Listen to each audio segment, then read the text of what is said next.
भाजपा सरकार पर्यावरण विरोधी गतिविधियों को कानूनी मान्यता प्रदान कर रही है। देश की सरकारी कंपनियों को कॉरपोरेट के हाथों में सौंप चुकी मोदी सरकार ने अब उद्योगपतियों की खुली लूट के लिए EIA ड्राफ्ट 2020 का निर्माण किया है। सबसे पहले जानिए कि EIA ड्राफ्ट क्या है और इसके अंतर्गत मोदी सरकार ने खुद के फायदे के लिए और जनता के नुकसान के लिए क्या-क्या बदलाव किए हैं। इन्वायरमेंट प्रोटेक्शन एक्ट EPA के अंतर्गत आने वाला EIA वही ठप्पा है जिसके आधार पर किसी भी प्रोजेक्ट को मंजूरी दी जाती है। इस क्लियरेंस को पाने के बाद ही फैक्ट्री और खदानों के प्रोजेक्ट को कागज से जमीन पर उतारा जा सकता है। लेकिन नए नियम के मुताबिक कंपनियां अपने प्रोजेक्ट को पहले ही जमीन पर उतार सकती हैं। क्लियरेंस बाद में लिया जा सकता है। इसे पोस्ट फैक्टो अप्रूवल कहते हैं। मतलब जिस प्रोजेक्ट से आम जनता और पर्यावरण खतरे में पड़ सकता है, उसको रोकने वाला कोई नहीं है।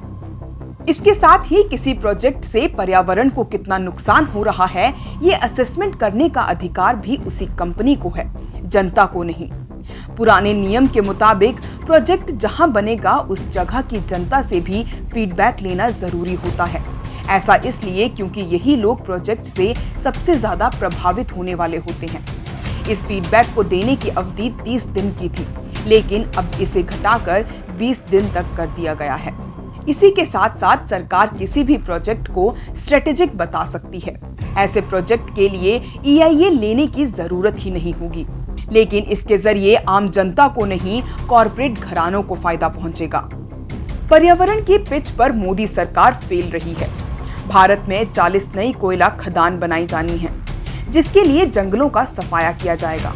2019 में आई रिपोर्ट के मुताबिक मोदी सरकार के 5 साल के राज में विकास के नाम पर 1 करोड़ से ज्यादा पेड़ काटे जा चुके हैं।